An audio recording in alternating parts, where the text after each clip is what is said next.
Hey everybody, Michael Snyder, Pacific Northwest Weather Watch. Today is May 3rd, and right now we are looking at the infrared/visible satellite imagery. You can see British Columbia, Washington, Oregon. Check out our next storm system off the coastline, already spreading high clouds back across the region. A lot of this energy is dropping down into California, but some of it will be skirting Oregon, and some precipitation will be wrapping back around mainly eastern Washington, eastern Oregon for some beneficial rainfalls. And then we're going to have one more trough kind of swinging through here as we go through the early portion of next week, and then we may start to try to build a ridge here across the west coast of North America. We'll dive into those details as we go through the video here this morning. Now, taking a look at the visible satellite, you can see the nice snow-capped mountains. Get out there and enjoy that sunshine because no doubt the high clouds will be streaming in here as we go through the day today, and a little bit quicker probably across portions of Oregon. There's some low fog out there, some low clouds and some fog out there, and you can see eastern Washington and Oregon, a little bit of low cloud activity as well. Some of that burning off as we speak, but get out there and enjoy that sunshine while you can because you can clearly see the storm moving into the area. Taking a look here at the winter weather advisory and some dense fog advisories out here across western Oregon. And the winter weather advisory is for the higher terrain, 5 a.m. tomorrow morning through 11 a.m. Pacific Daylight Time Sunday above 3,500 feet, up to 16 inches of snow for some higher elevations here. And of course, lesser amounts lower, but there's some gusty winds with this activity here as well. So watch out for those winter driving conditions on in through Sunday morning.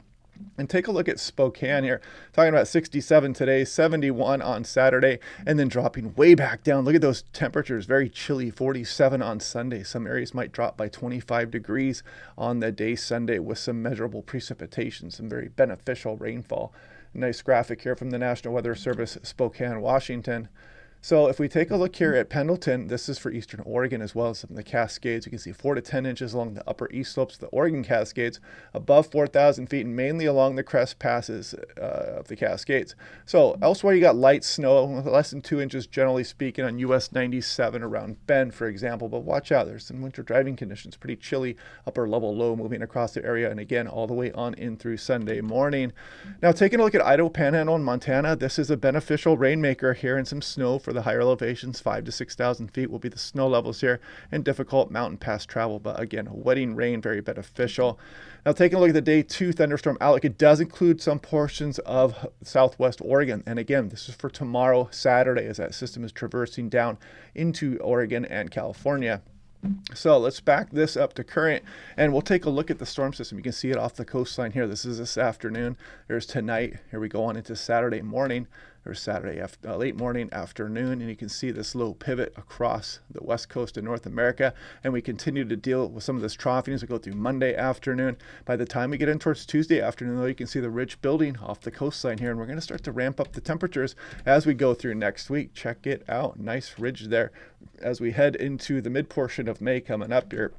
Now let's back this up to current, and you can see the storm system off the coastline. Some of that precipitation spreading into western Oregon as we go through this afternoon.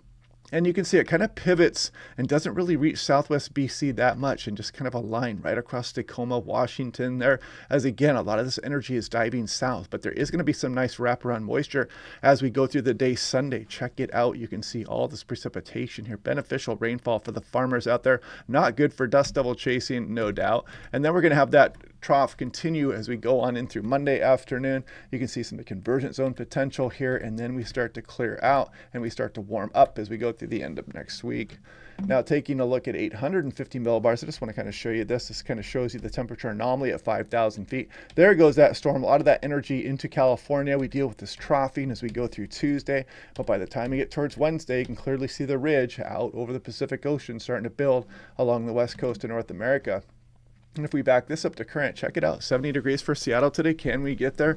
Are the clouds going to try to chop some of those temperatures down? A little bit cooler across western Oregon, but you can see some nice 70s here. Look at 70s all the way up in southwest BC. Let's take a look at tomorrow. Look at that. We drop way down here as that storm system is moving through, and by the time we get to Sunday, eastern Washington cools way down as well.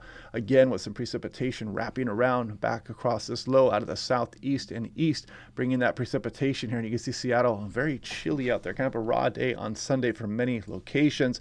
And here we go on into Monday, Tuesday. Wednesday, we start to ramp the temperatures back up, but look at Thursday, Friday, Saturday, Sunday. We might get a nice end of the week and a weekend coming out of this here. So a very nice look in here with some of these temperatures, perhaps reaching the 80-degree mark for some locations. We'll be watching that closely. And this is looking at total snow in inches. Let me scroll through this, and you can see that trough that we're going to be dealing with as we go through the early portion of next week. Better snowfall amounts across Oregon coming up, and that trough is going to bring one more shot of snow. But look at, I'm scrolling all the way out past 10 plus days at this point, and you can see that might be the only shot for a while that we get for snowfall for the Washington Cascades. And after that system moves through Oregon as well, same thing for them.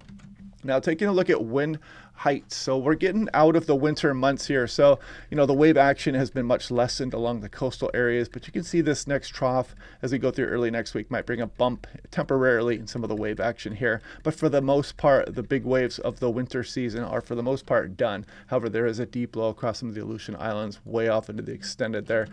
Now, if we look at this Palmer Drought Index, I just want to point this out. This is mainly vegetation based here, and you can see there is some severe drought across the Cascades of Washington. There's moderate drought for western Washington, Idaho Panhandle, western Montana, not doing too hot. You can actually see portions of southeast Oregon, though, moderately moist. And you can Google this, the Palmer Drought Index, if you want to know more about it here. But they do some soil temperature stuff, some water demand, and integrating water supplies. So, yeah, go ahead and check it out there, and it's pretty interesting stuff. But just kind of showing you that we do have some drought concerns. We have been drier than normal. And if we take a look at the temperature since April 1st, basically the month of April here we're looking at, you can kind of see the mixed bag showing up, and some places below normal, some places above normal as far as temperatures are concerned. But Montana substantially above, a lot of Idaho above as well. Now, if we look at precipitation, you can see Washington was pretty darn right dry. Same thing with Oregon. A couple areas there across Idaho above, but Montana, for the most part, is still below average for that month. If we go back to January 1st, Oregon was doing a little bit better here than Washington, actually quite a bit better. You can see some places across the Washington Cascades perhaps down towards 50% of their normal precipitation since the beginning of the year. And if we go back towards the water year start, which is October 1st, you can see very dry conditions across portions of Washington, including Oregon. There's some areas that are still above, but Idaho and Montana, especially western Montana, have been below average. So anyway, yeah, I hope that clears a few things up for you. But yeah, we have a few days to go here as we go through the early portion of next week, and we'll be dealing with that troughing here coming up, and then we're going to start to really unleash the sunshine here, perhaps get a nice stretch of weather here for the Pacific Northwest. We could use a bit more rainfall out of these systems here, but we have to take what Mother Nature gives, and we'll continue to watch off through the extended forecast to see what else is coming down the line. But anyway, I hope you guys are having a good day. Check out my storm chasing video. I'll put it down here on the bottom left, so you can click on that and watch the video today. All that tornado footage was shot in one day, so one of my best days of all time out there storm chasing. So anyway, I hope you guys enjoy that. But anyway, hope you guys are having a good day. Click like and subscribe. We'll do this again tomorrow, and I will talk to you guys then.